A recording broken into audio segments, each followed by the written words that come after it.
Bismillahirrahmanirrahim. Assalamualaikum warahmatullahi wabarakatuh.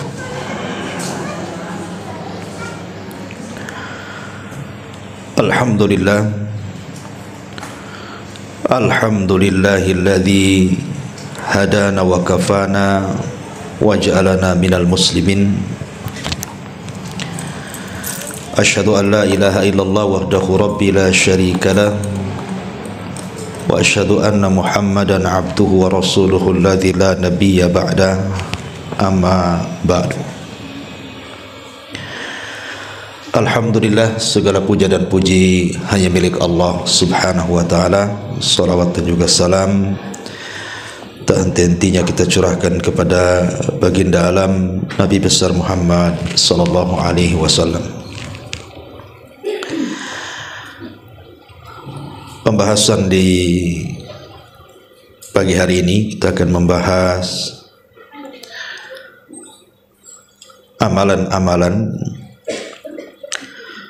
yang akan masuk ke dalam kuburan dan akan membela orang yang dalam kuburan dari para malaikat yang akan menyakiti kita dalam kuburan. Ma'asyiral muslimat yang dimuliakan Allah Azza wa Jalla, tentu juga masih ada kaitan dengan tazkiyatun nafas. Sebelum saya bahas apa saja amalan-amalan itu, baik kita akan baca riwayatnya baru kita jelaskan. Disebutkan dari hadis Abi Hurairah radhiyallahu anhu. Hadis ini disahihkan oleh Al-Imam Al-Hakim berdasarkan syarat Muslim dan disepakati oleh Al-Imam Al-Zahabi. Tetapi sekelompok para ulama mengatakan bahwa isnadnya atau sanadnya tidak sampai sahih, tetapi derajatnya sampai kepada hasan, sebagaimana dijelaskan dalam kitab Majma' Az-Zawaid karya Al-Imam Al-Haythami, dan juga dicantumkan oleh Syekh Nasiruddin Al-Albani dalam kitabnya Sahihut Targhib dan juga Tarhib. Dari Abu Hurairah radhiyallahu an, Nabi sallallahu alaihi wasallam bersabda, innal mayyita idza wudi'a fi qabrihi innahu yasma'u hafqa ni'alihim hatta yuwalluna anhu. Sesungguhnya si mayat ketika diletakkan di kuburnya, maka ia mendengar suara sandal orang-orang yang mengantarkannya sampai mereka kembali pulang. Fa in kana mu'minan, kalau si mayat itu seorang mukmin, kanatis salatu inda ra'sihi, maka salat akan berada di sisi kepalanya. Wa kana siyamu an yaminihi, dan puasa ada di sebelah kanannya. Wa kanatiz zakatu an shimalihi, dan zakat di sisi kirinya. Wa kana fi'lul khairat min sadaqati wassilati wal ma'rufi wal ihsani ilan nas inda rijlaihi. Adapun perbuatan-perbuatan baik yang lainnya seperti sedekah, silaturahim, perbuatan ma'ruf dan kebaikan kepada manusia lain, maka akan berada di sisi kakinya. Fayu'ta min kibali ra'sihi,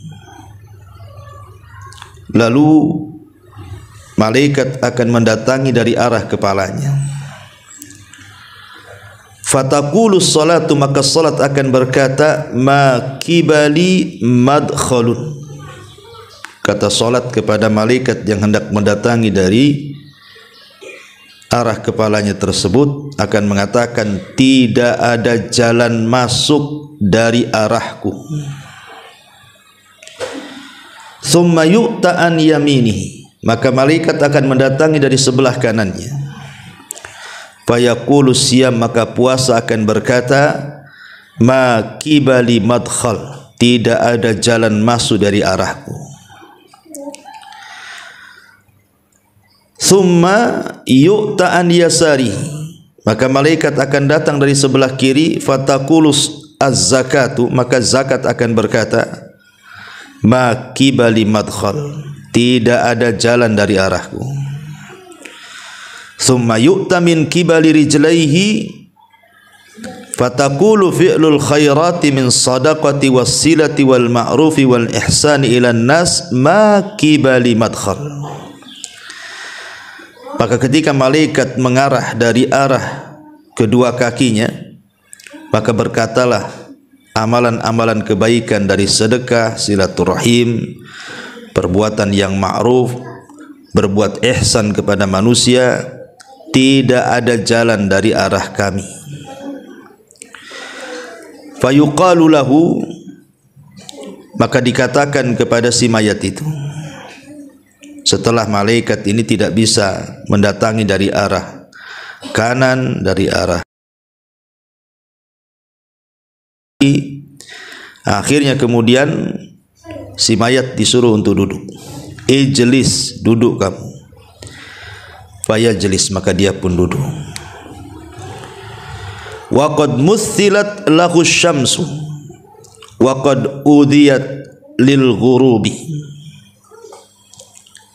Kemudian setelah disuruh duduk, maka ia pun duduk, dan dihayalkanlah kepada si mayat ini bahwa matahari hampir terbenam. Kemudian dikatakan kepadanya, ara'aitaka hadzal rajul alladhi kana fikum ma taqulu fihi wa ma tashhadu bihi alaihi. Tahukah kamu dengan laki-laki ini yang dahulu ada di tengah-tengah kamu, apa yang kamu katakan tentangnya dan apa yang kamu saksikan atasnya? Fayaqul, maka dia pun berkata, da'uni hatta usalli, jangan sibukkan dengan pertanyaan itu. Ini matahari mau tenggelam, aku mau salat. Fayaquluna, maka para malaikat mengatakan, innaka sataf'al akhbirna amma nas'al anhu. Kemudian dia pun mengatakan, kamu akan melakukannya, tapi kabarkan dulu kepada kami apa pendapatmu tentang laki-laki itu dan apa yang kamu saksikan atasnya. Kemudian orang ini mengatakan, qala fayaqulu Muhammadun asyhadu annahu Rasulullah. Yang kau tanyakan itu maksudnya Muhammad, dan aku bersaksi dia adalah Rasulullah. Wa annahu jaa bil haqqi min indil, dan dia datang dengan kebenaran min indillah, dari sisi Allah. Fayuqalu lahu, maka dikatakan kepadanya, ala dzalika hayyita wa ala dzalika mutta wa ala dzalika tub'atsu insyaallah.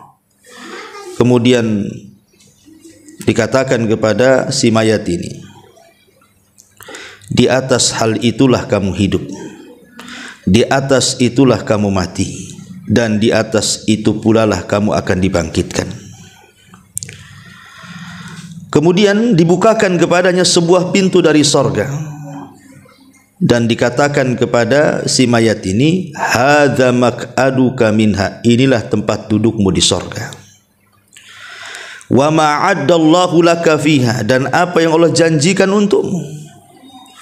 Fayazdadu ghibtatan wa sururan, maka dia pun semakin rindu, semakin bahagia. Kemudian setelah dia melihat sorga dan dia pun semangat dan bahagia, tiba-tiba yuftahu lahu babun min abwabin nar,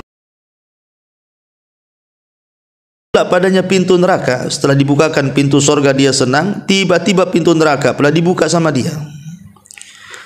Fayuqalu, dan dikatakan lahu kepadanya, hadza maq'aduka minha, inilah sebenarnya tempat dudukmu. Wa ma'addallahu laka fiha, dan apa yang Allah janjikan untukmu, lau asaitahu, seandainya dulu kau di dunia bermaksiat.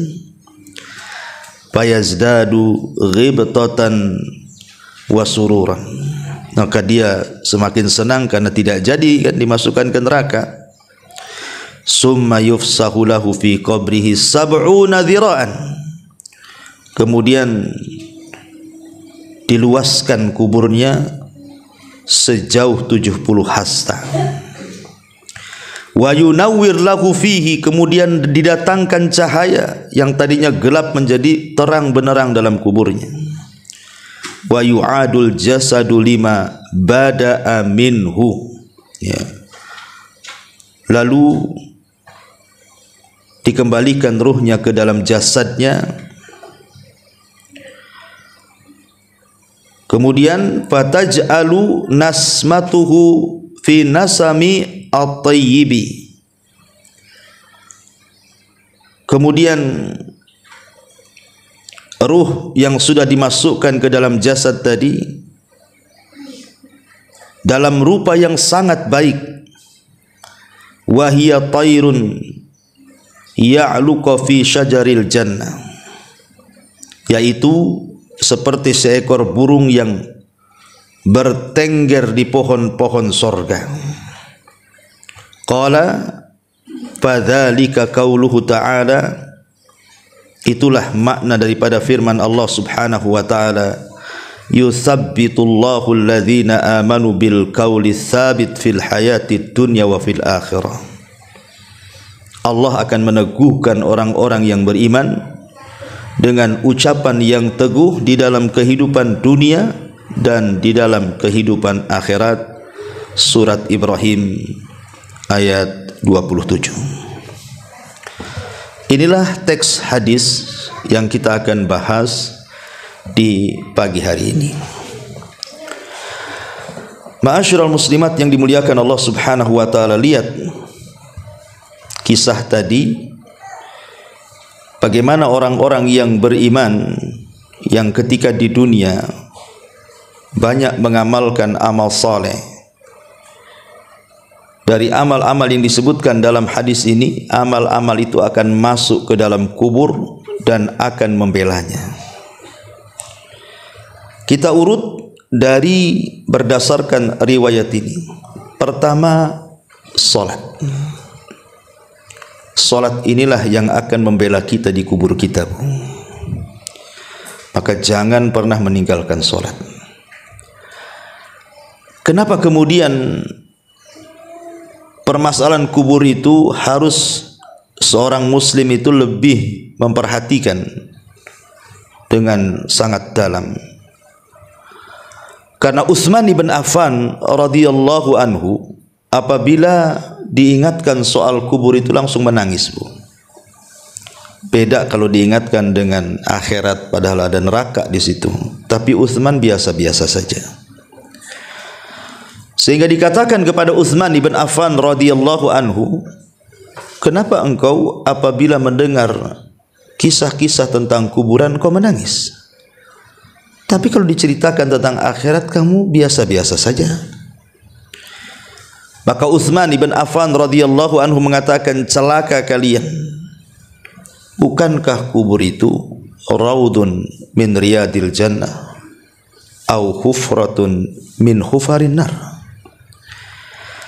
Bukankah kuburan itu bisa jadi taman yang menuju ke taman-taman sorga, atau boleh jadi dia adalah sebuah gua yang menakutkan yang akan menembus neraka? Itulah aku menangis. Makanya dari sini salah satu amalan yang sangat luar biasa bisa menyelamatkan kita di kuburan itu adalah solat, karena solat akan masuk ke dalam kuburan kita dan dia akan menjaga kepala kita. Jelas-jelas dia membela ketika malaikat akan datang kepada kita, dia pun membela kepala kita dan mengatakan, tidak ada jalan untukmu ke sini. Subhanallah, dari sini solat itu penyelamat. Kemudian yang kedua, solat itu adalah ibadah yang paling efektif untuk menggempur dosa. Dalam sebuah hadis Nabi SAW mengatakan, ara'aitum law anna nahran bi babi ahadikum yagtasilu minhu kulla yawmin 5 marrat hal yabqa min daranihi syai'un? Qalu la yabqa min daranihi syai'un. Faqala an-nabiy sallallahu alaihi wasallam fadzalika mithlu as-salawatil khams yamhullahu bihinnal khataya, muttafaqun alaih. Kata Nabi SAW, bagaimana pendapatmu kalau engkau punya sungai di depan rumahmu itu dan engkau mandi 5 kali dalam sehari di sungai yang bersih, yang jernih itu? Bukankah aku akan bersih badanmu dari kotoran-kotoran, debu yang menempel di badanmu itu, atau daki-dakimu akan hilang? Maka sahabat, tentu Rasul, kalau orang mandi 5 kali, ya habislah daki di badan tuh. Kata Nabi SAW, itulah solat 5 waktu. Sama dengan kita membersihkan di sungai sehari 5 kali. Lihat bagaimana keutamaan solat. Pertama, menyelamatkan dan membela kita di kuburan. Yang kedua, sebab terbesar dosa kita akan diampuni. Bahkan yang lebih hebat dibandingkan itu, Bu, solat itu penyebab terbesar kita akan mendapatkan nikmat di akhirat melebihi nikmat sorga itu sendiri. Sorga itu sudah nikmat, tapi ada yang lebih nikmat dibandingkan kenikmatan sorga. Apa itu? Ru'yatullahi azza wa jal. Kita akan melihat Allah. Maka siapa yang banyak solat, maka dia akan banyak melihat Allah. Terutama solat subuh dan solat asar, kalau kita senantiasa menjaganya. Dan itu berdasarkan hadis. Nabi SAW mengatakan dalam hadis yang dikeluarkan Bukhari Muslim dari Jarir ibn Abdullah al-Bajali, dia mengatakan, kunna julusan inda Rasulillah SAW, kami lo duduk-duduk di sisi Nabi. Idh nadhara ilal qamari lailatal badri, ketika itu Nabi melihat bulan yang sedang terang-terangnya karena waktu itu sedang purnama.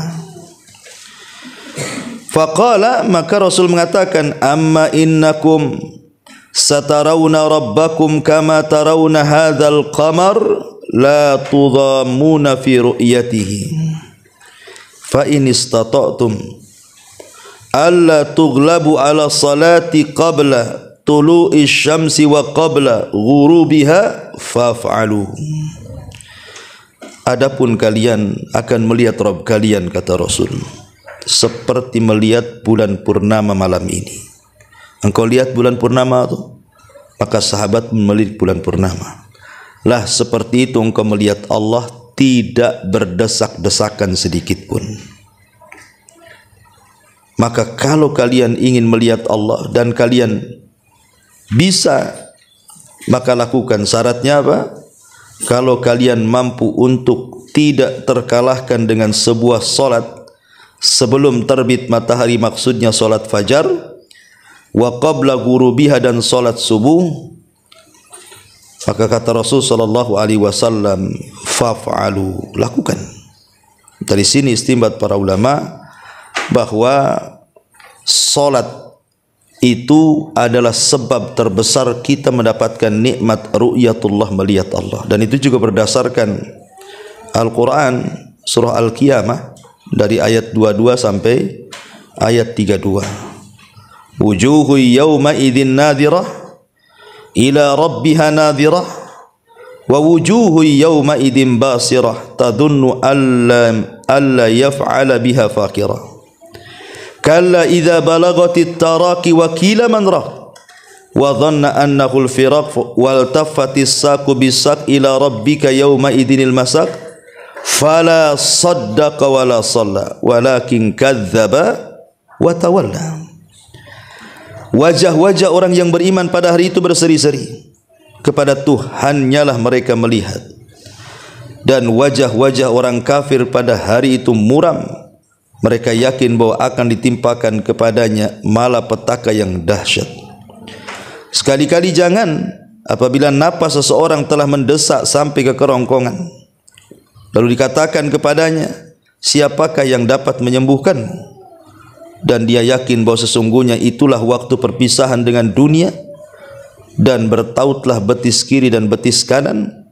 Kemudian Tuhanmu lah pada hari itu kamu dihalau, karena ia tidak mau membenarkan Rasul dan juga Al-Quran, dan tidak mau mengerjakan solat, tetapi ia mendustakan Rasul dan berpaling dari kebenaran. Nah, di sini di ujung ayat, ketika orang-orang kafir mereka dihalangi dari melihat Allah karena mereka tidak salat, menunjukkan bahwa kalau seandainya dia masuk Islam dan dia salat, maka tidak ada terhalangi antara dia dengan wajah Allah Subhanahu wa taala. Ini cukup 3 perkara ini saja. Ini sudah rahasia di balik salat luar biasa, Bu. Pertama, salat itu penyelamat kita di kuburan. Yang kedua, salat itu penggugur dosa terbesar. Dan yang ketiga, salat itu sebab terbesar kita melihat wajah Allah Subhanahu wa taala. Ini yang pertama. Yang kedua, sedekah. Sedekah, dan di sini juga disebut zakat dulu, kemudian sedekah. Apa sih bedanya zakat dengan sedekah nih, Bu? Ya. Ma'asyiral muslimat yang dimuliakan Allah Subhanahu wa taala, tentu ada perbedaan antara zakat dengan sedekah, Bu. Ya, walaupun terkadang dalam Al-Quran itu mengistilahkan zakat dengan sedekah, seperti disebutkan dalam surah Taubah itu kan, Bu, di mana Allah Subhanahu wa taala mengatakan dalam ayat ke-60, innamas shadaqatu lil fuqara, dan seterusnya. Jadi Allah membahasakan zakat itu dengan sedekah. Tetapi sebenarnya ada perbedaan antara zakat, sedekah, dan juga infak. Ya, apa bedanya dari 3 kata yang sering kita dengar itu? Kita akan membahas apa perbedaan zakat dengan sedekah dulu. Zakat itu, Bu, itu diwajibkan Islam dengan benda-benda tertentu, seperti emas, perak, pertanian, perdagangan, hewan ternak. Nah, itu khusus, itu berkaitan dengan itu zakat itu. Tapi kalau sedekah tidak mesti, ya, tidak mesti dengan yang sudah ditetapkan. Pamannya kalau zakat ternak ada unta, ada sapi, ada kambing. Kalau sedekah tidak perlu, boleh juga pakai ayam, kan gitu ya. Mentok, bebek, terserah, ya, lebih umum sedekah itu. Kemudian kalau zakat itu kan ditentukan tuh haul dan nisabnya, Bu. Harus setahun. Ya, kemudian ada nisabnya. Kalau sedekah kan tidak ditentukan, harus setahun, dan tidak ditentukan kadar nisabnya juga gitu ya. Kemudian yang ketiga, zakat itu diberikan kepada orang-orang tertentu yang disebutkan oleh surah At-Taubah 60 itu kan 8 asnaf. Tapi kalau sedekah sama orang kaya pun boleh. Ya, namanya sedekah, nolong. Ya kan? Kemudian yang nomor 4, orang yang mati dan dia punya hutang zakat, Bu, maka ahli warisnya harus mengeluarkan dari harta warisannya. Kalau sedekah tidak. Ya. Kemudian yang nomor 5, orang yang tidak mau bayar zakat, Bu, itu akan diazab. Berdasarkan hadis yang ma'ruf kan, bagaimana azab orang yang meninggalkan zakat. Tapi kalau orang meninggalkan sedekah, Walaupun dia sanggup sedekah, ya nggak mungkin diazab karena kan sifatnya sunnah. Kalau zakat wajib gitu ya. Kemudian zakat ini berdasarkan madhab imam yang 4, ya, tidak boleh diberikan kepada keluarga yang merupakan usul ataupun furu. Usul itu maksudnya bapak ke atas, furu itu maksudnya anak ke bawah, cucu, cicit gitu ya. Kalau bapak ke atas kan bapak, kakek, buyut, dan begitu seterusnya. Itu zakat tidak boleh diberikan kepada mereka karena memang kewajiban kita menafkahi mereka. Tapi kalau sedekah boleh, baik ke atas atau ke bawah. Kemudian juga yang nomor 7, zakat itu tidak boleh diberikan kepada orang kaya ataupun orang yang kuat bekerja. Tapi kalau sedekah boleh, ya. Kemudian yang nomor 8, yang paling afdol pada masalah zakat ini diambil dari orang kaya tempatan, kemudian disalurkan kepada orang miskin tempatan juga. Artinya jangan disalurkan keluar, itu yang paling afdol. Bahkan ada yang sampai ulama itu mengatakan tidak boleh dikirim zakat itu ke luar daerah gitu ya. Tapi kalau sedekah kan nggak ada khilaf, Bu. Mau ke orang dekat, mau ke orang jauh, boleh-boleh saja, nggak ada masalah, ya. Kemudian zakat itu tidak boleh diberikan kepada orang kafir, tidak boleh diberikan kepada orang musyrik. Tapi kalau sedekah boleh, nggak ada masalah, mungkin untuk melembutkan hatinya. Kemudian yang nomor 10, tidak boleh seorang muslim memberikan zakat kepada istrinya, tidak boleh. Tetapi kalau sedekah boleh, ataupun sebaliknya, ya. Jadi inilah perbedaan zakat dengan sedekah. Tapi kalau infak ini lebih umum, Bu. Infak ini tidak mesti harus dengan barang gitu ya. Pokoknya infak ini lebih umum, masuk padanya wakaf, hibah, macam-macam, dia lebih umum lagi, ya. Tapi ini bukan tempatnya kita jelaskan. Yang ingin saya jelaskan, kenapa kemudian di sini disebut zakat secara khusus, kemudian sedekah secara umum dalam hadis ini. Karena nanti zakat itu akan membela kita dari arah sebelah kanan, ya. Zakat itu dari sebelah kiri dulu, ya. Sebelah kiri dulu, nah sebelah kanan puasa. Jadi zakat itu akan berada di sebelah kiri kita. Lalu apa sih keistimewaan zakat kok dia bisa membela betul-betul kita ketika di kuburan itu? Yang pertama, Bu, karena zakat ataupun sedekah lah secara umum kan, karena Al-Quran juga sering mengistilahkan zakat itu dengan sedekah.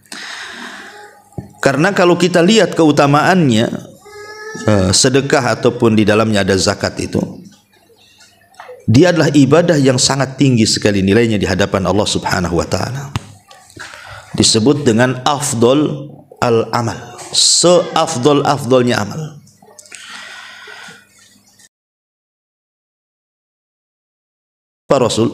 Maka Rasul mengatakan idkhal as-surur 'alal mu'min, memasukkan kebahagiaan kepada hati seorang mukmin. Dengan cara apa? Yaqdi an hudainan, ikut membayarkan hutang. Dan membayar hutang bisa dari uang zakat. Ya, jadi ada saudara kita terlilit hutang, kemudian kita punya tanggungan zakat, maka kita zakatkan kepada orang yang terlilit hutang supaya bayar hutang. Kemudian yaqdi lahu hajah, ataupun kepada orang yang punya hajat, mungkin dia miskin, kelaparan, dan begitu seterusnya, sehingga butuh dibantu, zakat bisa disalurkan. Karena bagaimanapun orang-orang fakir dan miskin masuk dalam asnaf zakat, dan juga masuk dalam sedekah juga, ya. Termasuk juga yanfusulahu kurbatan, bisa menghilangkan kurba, kesulitan. Intinya bahwa sedekah dan zakat ini seafdal-afdal amal. Yang kedua, bisa menghindarkan mara bahaya. Kata Nabi SAW, sana'iul ma'ruf taqi masari as-su wal afat wal muhlikat. Jadi perbuatan-perbuatan bisa memalingkan kita dari perbuatan buruk atau kejadian buruk atau peristiwa yang akan menghancurkan, peristiwa yang akan mencelakakan. Kita bisa dihindar dari bala dan bencana gara-gara sedekah. Kenapa? Karena sedekah ini bisa menggugurkan atau meredam, ya, bahasanya meredam kemurkaan Allah Subhanahu wa taala. Ya. Termasuk juga orang yang bersedekah itu pahalanya dilipat gandakan. Pahala orang bersedekah itu lipat gandakan. Sampai Allah mengatakan dalam surah Al-Hadid ayat 18 itu kan, innal musaddiqina wal musaddiqati innal musaddiqina wal musaddiqati wa aqridullaha qardan hasana yudha'af lahum wa lahum ajrun karim. Ketika Allah mengatakan dan mereka wa aqradu menggadaikan dengan Allah Subhanahu wa taala dengan gadaian yang baik, maka akan dilipat gandakan tuh pahalanya dan bagi mereka pahala yang baik. Dan banyak lagi, karena seperti mampu menghapuskan dosa-dosa, ya jelas ya kan. Kemudian juga hartanya menjadi berkah dan bertambah. Kemudian juga bisa terjaga dari azab Allah dan penyebab terbesar juga masuk surga. Kemudian juga sedekah sebagai dalil keimanan kita. Maka disebut sedekah itu dari kalimat sodaqah, membenarkan. Jadi ketika sedekah itu kalau kita tidak bersedekah padahal kita mampu sedekah, berarti dipertanyakan keimanannya, karena itu menunjukkan kejujuran iman seseorang sedekah itu. Ya. Termasuk juga sedekah ini juga adalah pintu-pintu terbukanya sebuah kebaikan. Macam-macam kebaikan itu banyak masuk dari pintu sedekah. Dan banyak lagi lah, karena sedekah ini seagung inilah, maka kenapa kemudian zakat ini akan membela kita di sebelah kiri kita. Kemudian yang ketiga puasa. Puasa, ya. Ma'ruf puasa jelas keutamaannya, karena satu hari ibu berpuasa di jalan Allah Subhanahu wa taala, kata Nabi SAW, man shoma yauman fi sabilillah ba'adallahu wajhahu anin nari sab'ina kharifa, maka wajah ibu akan dijauhkan dari api neraka itu 70 tahun perjalanan. Sampai di mana nih kalau ibu jalan 70 tahun berhenti itu, Bu? Udah jauh tuh. Sejauh itulah wajah kita dijauhkan dari api neraka. Itu yang puasa sunnah, Bu. Pemanya puasa Senin atau puasa Kamis, itulah pahalanya. Semana dengan puasa wajib. Ya. Kemudian juga puasa sendiri adalah rahasia kesabaran orang. Jadi di balik puasa itu ada rahasia kesabaran yang tidak ada dalam ibadah yang lain, Bu. Jadi ibadah puasa ini terkait dengan 3 kesabaran. Sabar dalam menjalankan ketaatan, sabar dalam menjauhkan kemaksiatan, dan sabar dalam menghadapi qada dan qadar. Adapun sabar menjalankan ketaatan, yang memang puasa harus sabar, kalau enggak batal lah, Bu, ya kan. Kemudian yang kedua, sabar dari meninggalkan maksiat. Jangan sampai ketika berpuasa ibu gibah, habis puasanya pahalanya, percuma lapar-lapar kan gitu. Ataupun sabar dalam menghadapi qada dan qadar, karena rasa lapar, rasa haus itu bagian dari takdir Allah. Kalau orang tidak makan lapar, kalau orang tidak minum haus, itu sudah takdir, dan kita harus sabar di situ. Makanya ketika puasa mencakup 3 perkara ini, bahwa kandungan puasa ini luar biasa, karena dia adalah aplikasi atau perwujudan dari rasa sabar itu sendiri. Dan sabar ini adalah separuh sifat yang memasukkan kita ke surga. Kan ada 2 sifat kalau kita miliki, Bu.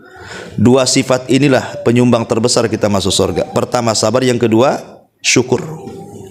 Sabar akan musibah dan syukur akan nikmat. Orang kalau dihiasi dengan 2 sifat ini, inilah yang paling menonjol.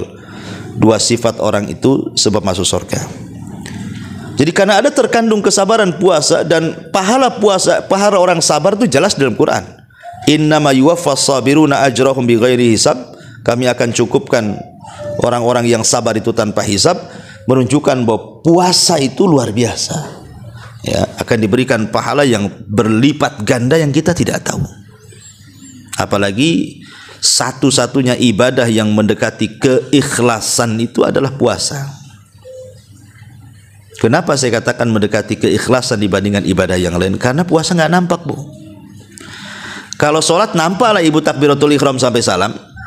Kalau sedekah ibu nampak jinjing uang, atau mungkin kalau zakat fitrah nenteng beras. Kalau haji nampak ada manasiknya. Ya. Jadi semua ibadah, baca Quran nampak, semua nampak. Tapi kalau puasa nggak nampak, Bu. Umpamanya sekarang hari Kamis umpamanya. Mungkin di antara ibu ada yang puasa, ada yang tidak. Mana ibu tahu di samping ibu puasa? Tahu Ustaz, gimana caranya? Ini kami edarkan aqua gelas, tak diminum sama dia tuh. Jangan-jangan dia puasa tuh. Belum tentu. Jangan-jangan dia memang lagi nggak mood minum kan gitu ya.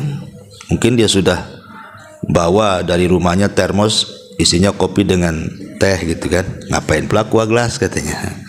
Jadi yang kita kan tidak tahu namanya, nggak ada ciri-cirinya orang puasa tuh. Nggak ada Ustadz, tadi selama dibonceng dia ngeludah-ngeludah terus katanya. Itu lagi sariawan ibu, ya bukan lagi puasa. Jadi nggak bisa, gimana caranya? Kecuali ngaku. Orang puasa itu ngaku, baru dia tahu kita puasa. Minumlah, Afan lagi puasa. Itu kita baru tahu kalau dia ngomong begitu. Tapi kalau dia nggak ngomong, mana tahu dia puasa. Makanya saya katakan puasa itu ibadah yang dekat dengan keikhlasan. Jadi ibadah yang dekat dengan kesabaran, ibadah yang dekat dengan keikhlasan gitu ya. Ibadah yang jauh daripada ria dan macam-macam. Apalagi kemudian puasa sendiri secara kesehatan memang bagus gitu kan.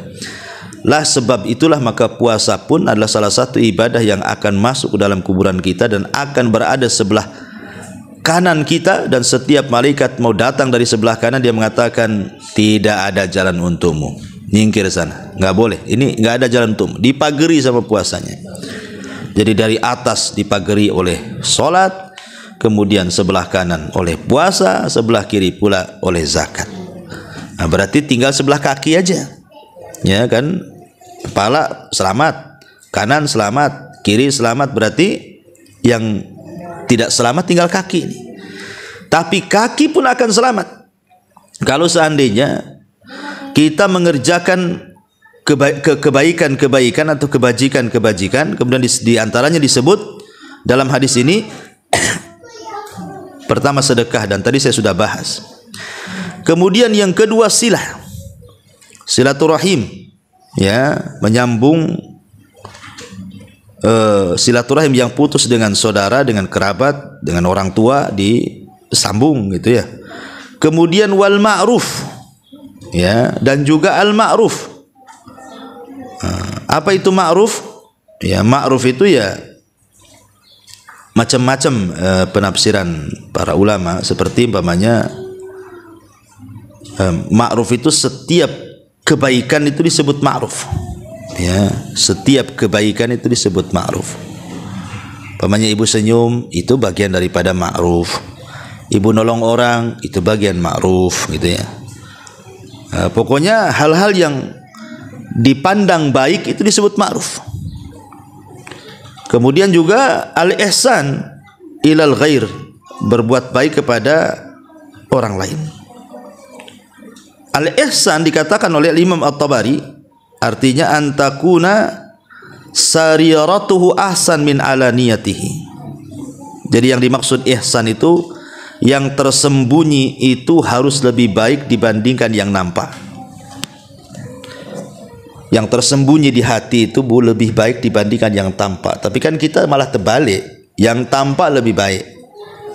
Makanya sering saya nasihatkan, Bu, kadang-kadang ada orang yang mungkin dapat hidayah baru masuk gitu kan, kemudian dia mulai ngaji, dengar YouTube, mulai pakaiannya baguslah, nutup aurat, ya, pakaiannya besar-besar, pakai niko, pakai jilbab, pakai kaos kaki kan gitu.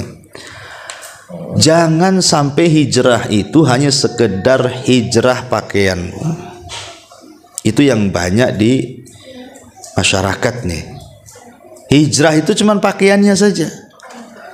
Jadi yang ketika dia hijrah itu yang dipikirkan itu pakaian aja.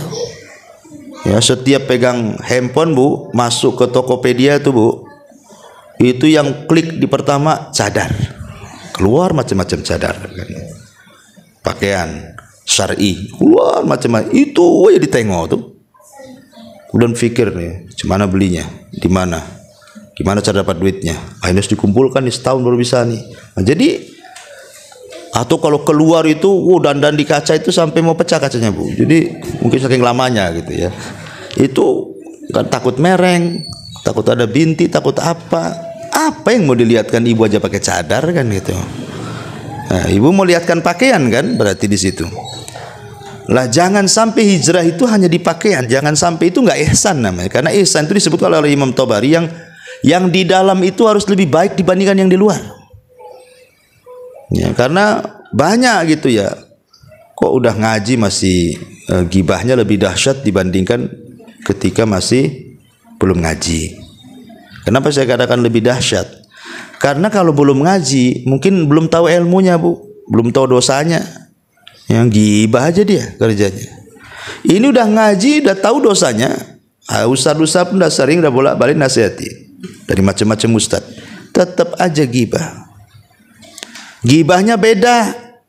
Ya, kalau di masyarakat ya gibahnya ya umum lah. Biasanya gibah tetangga kalau baru beli motor, beli mobil, bisa bangun rumah, ada tamu, kok itu mulai itu digibahin mereka itu. Tapi kalau udah ngaji, ya itu juga bagian gibah. Tapi biasanya gibahnya lain. Ya gibahnya agak syar'i lah. Nggak ada gibah syar'i itu ya.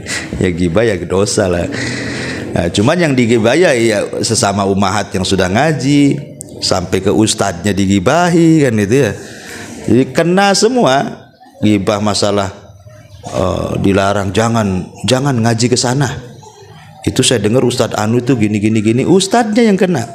Ya, itu kan gibah Bu. Nah, jadi beda hukum itu, lebih parah lagi orang ngaji gibahnya.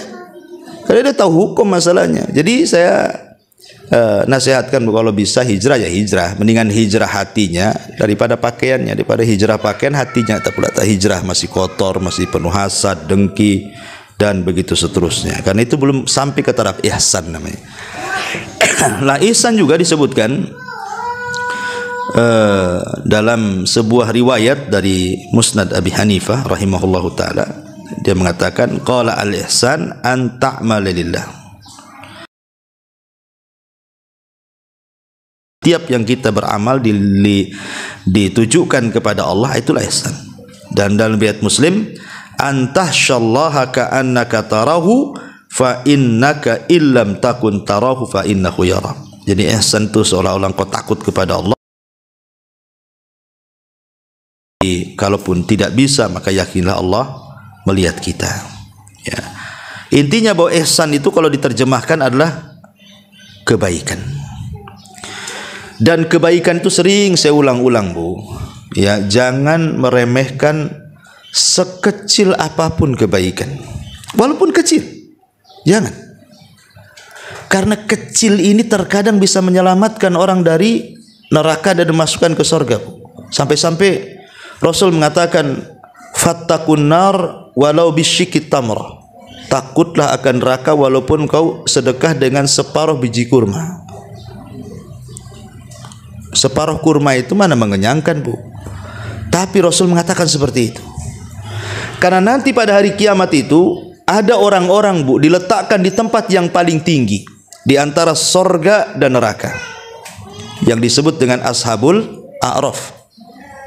Ashabul A'raf itu diletakkan di tempat yang tinggi sekali. Kalau dia memandang sorga, pengenlah dia masuk sorga. Kalau dia memandang neraka, nampaklah kawan-kawan dia yang bejat-bejat itu di neraka. Dia pun mencaci maki orang-orang yang masuk neraka, kemudian dia pun takut kalau dimasukkan ke dalam neraka. Kenapa coba Ashabul A'raf itu kok diletakkan di tengah-tengah gitu? Padahal kebaikannya banyak, Bu. Harusnya kan dia masuk surga. Rupanya yang menghalangi dia masuk surga karena kejahatannya sama dengan kebaikannya. 50-50, 50%, 50%. Sehingga dia tidak masuk surga karena kejahatannya 50%, tidak bisa dimasukkan ke neraka karena ada kebaikan 50%. Coba kalau seandainya dari 50% yang ia punya dari kebaikan itu, mungkin ditambahlah dengan cara tadi infak walaupun separuh kurma. Kan ada nambah poin, Bu. Okelah nambah poin 1. Atau dengan 1 rakaat salat witir, atau 1 ayat dalam Quran. Tentukan dari yang tadinya 50% ke 50%, anggaplah kebaikannya tambah 1, 51% kebaikannya, dan keburukannya 49%, yakin masuk surga, Bu. Tapi sebaliknya kalau angka 1 itu dipindah ke keburukan, kebaikannya 49%, kemudian keburukannya 51%. Wah, itu dipastikan masuk neraka, Bu. Karena manusia itu terbagi menjadi 3 kelompok.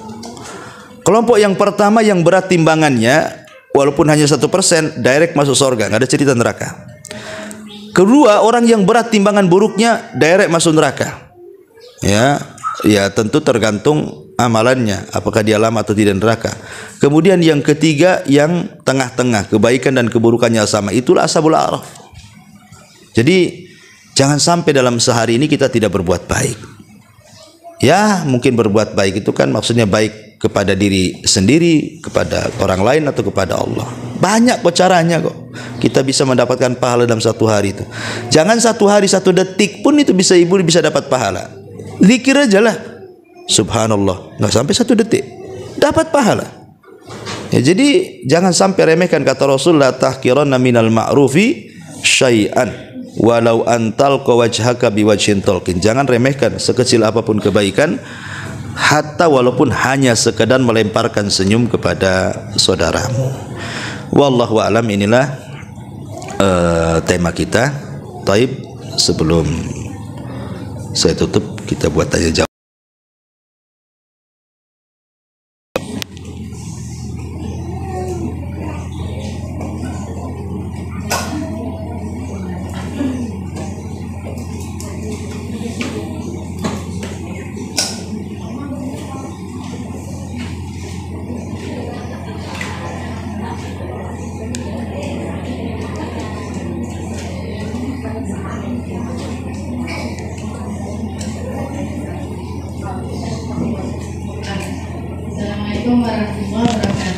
Ya, waalaikumsalam warahmatullahi wabarakatuh.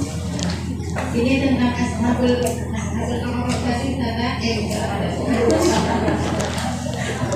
Apa tadi? Ustazah? Iya, gimana? Itu kan diletakkan di tempat yang tertinggi, itu yang sama berarti saja. Iya. Jadi itu apakah selamanya di situ atau bagaimana saja? Iya. Ashabul A'raf itu sebagian ulama menjelaskan bahwa mereka orang yang terakhir dihisab. Mereka adalah orang yang terakhir dihisab. Jadi orang itu dihisab semua, dia pula yang terakhir itu. Tetapi ujung-ujungnya Ashabul A'raf masuk surga juga dengan syafaat. Ya, tapi kan dia harus tunggu di situ lama. Karena nunggu orang dihisab satu-satu, baru yang terakhir mereka kan. Ya, walaupun kemudian mereka tidak masuk neraka, tetap dapat syafaat dan rahmat Allah, mereka masuk ke dalam surga. Tetapi lamanya mereka di situ kan cukup menyiksa mereka, yaitu karena ada dosa di situ. Tetapi juga tidak diazab seperti penuh neraka karena ada pahala di situ. Ya tidak selamanya di situ, tetap ujung-ujungnya masuk, karena di akhirat itu tidak ada 3 tempat, yang ada cuma 2. Ujung manusia itu cuma 2, masuk neraka atau masuk surga. Ashabul A'raf itu hanya menunggu hisab saja. Ya, jadi ujung-ujungnya cuma 2 tempat itu saja. Wallahu a'lam. Oh iya.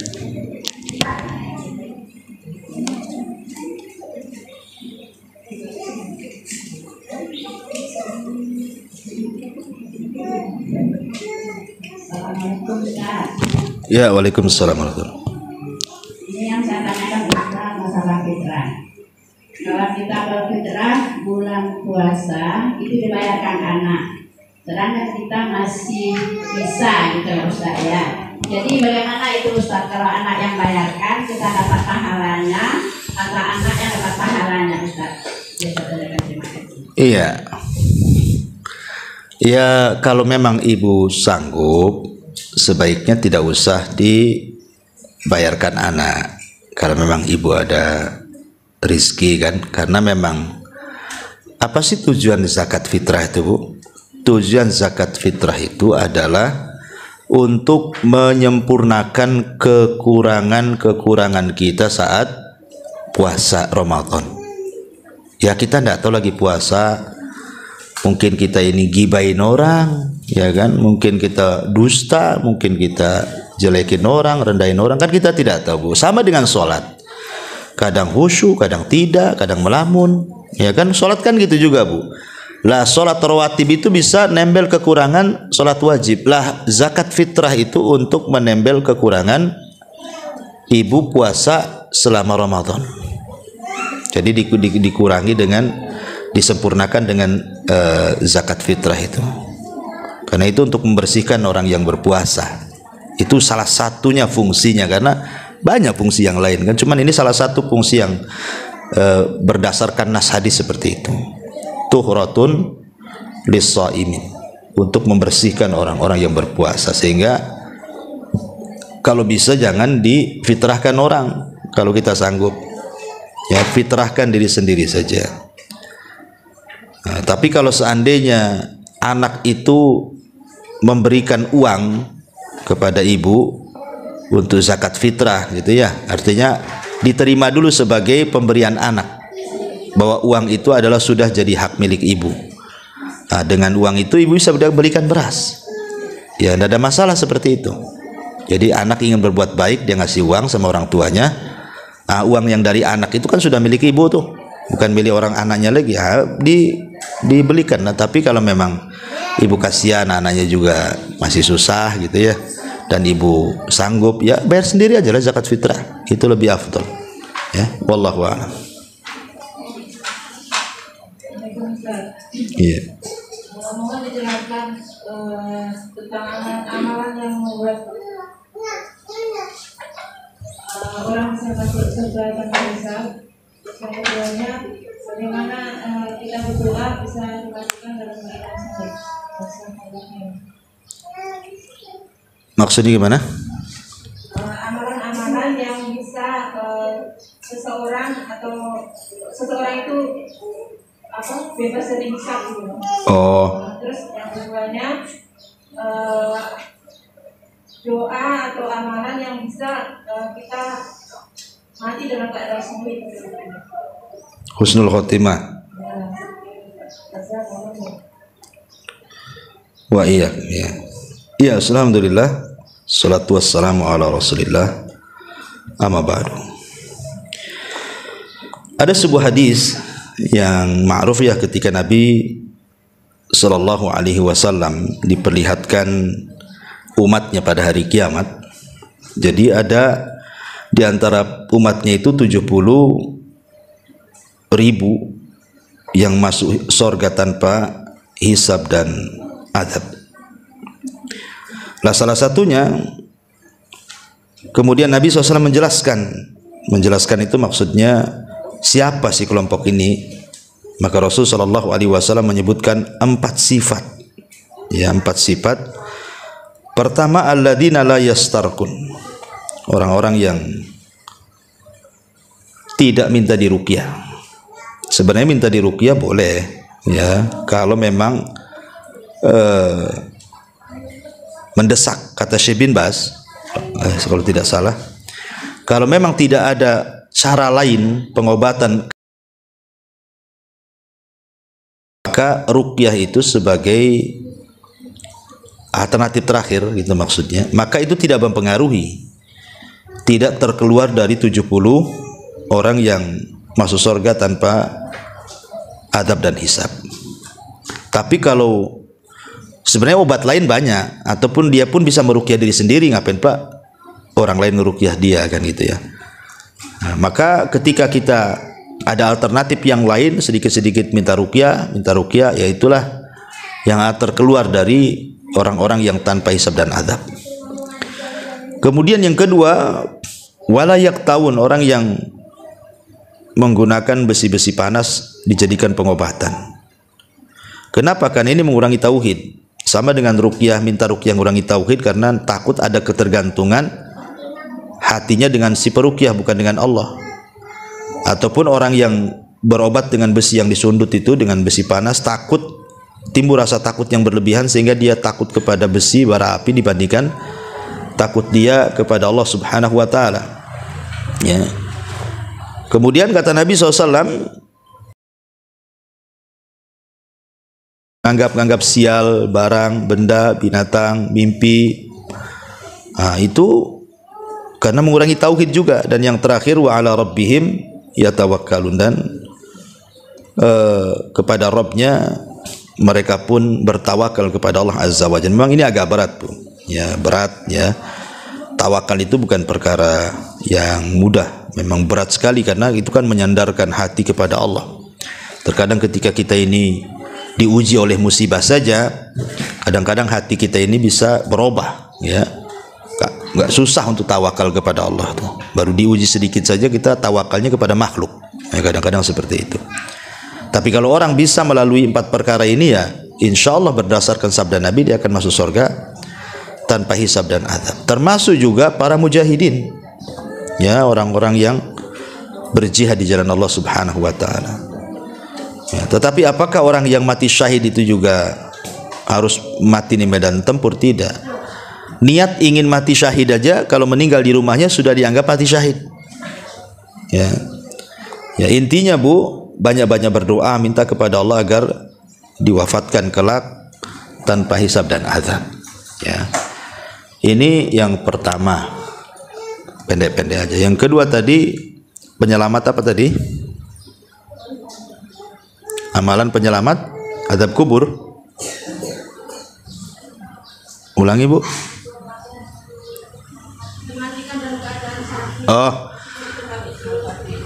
dimatikan dalam keadaan husnul khotimah. Ya banyak, Bu. Intinya kalau husnul khotimah kan berkaitan dengan amal soleh, Bu.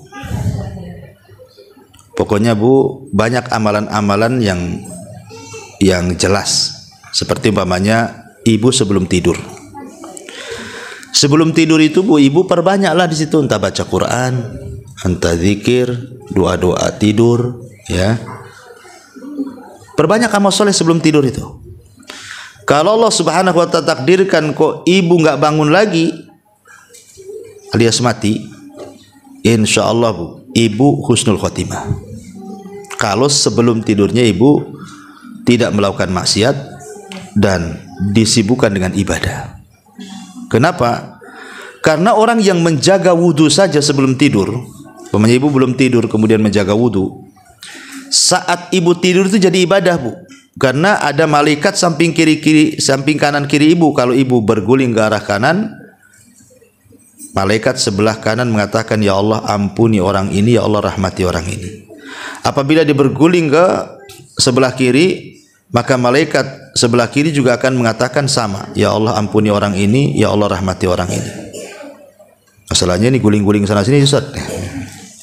Tetap dia didoakan malaikat sampai pagi. Sehingga kalau Allah takdirkan didoakan malaikat sampai pagi, otomatis dia kalau meninggal husnul khotimah lah. Jadi orang itu mudah melihat husnul khotimah atau tidak, lihat amalan sebelum tidurnya, Bu. Kalau amalan sebelum tidurnya begadang, maksiat, dugem, minum, dan begitu seterusnya, kan. Kemudian pulang langsung tidur, kok besoknya nggak bangun lagi, itu alamat sul khotimah tuh. Ya, kemudian juga selain daripada itu yang khusus, ya seperti talabul ilmi. Ibu datang dari rumah kemari niatnya karena ingin belajar. Kalau takdirkan di tengah jalan mungkin ada yang ugal-ugalan, ibu sudah hati-hati tetap juga ditabrak orang, Allah takdirkan pula meninggal. insya Allah meninggalnya husnul khotimah. Kenapa? Karena memang sedang berjalan ke tempat ilmu. Ya, seperti kasusnya seseorang Bani Israel yang membunuh 99 jiwa, kemudian digenapkan dengan seorang pendeta yang tidak punya ilmu, akhirnya ditanya tak tahu, marah, dia dibunuh jadi 100. Lah salah satu yang menyebabkan orang pembunuh 100 jiwa masuk surga itu karena dia disarankan oleh seorang alim untuk datang ke sebuah daerah, di situ banyak orang ulama, banyak alimnya, banyak ahli ibadahnya, suruh belajar. Makanya dia semangat menuju desa tersebut, di tengah jalan dia meninggal. Tapi Allah takdirkan masuk surga kan, baru melangkah dia tuh. Ya, jadi dan banyak lagi, intinya perbanyak amal soleh, perbanyak zikir, perbanyak istighfar.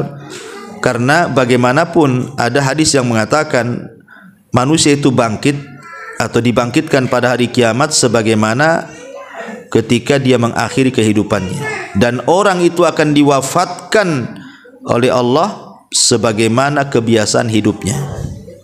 Kalau kebiasaan hidupnya banyak maksiat, diwafatkan seperti itu. Kalau kebiasaan hidupnya banyak ibadah, maka akan diwafatkan seperti itu dan akan dibangkitkan seperti itu.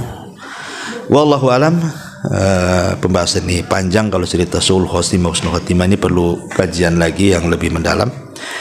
Tapi cukuplah sebagai pengetahuan. Sampai di sini Bu. Subhanakallahumma bihamdika asyhadu an la ilaha illa anta astaghfiruka wa atubu ilaik. Allahu ta'ala a'lam. Assalamualaikum warahmatullahi wabarakatuh.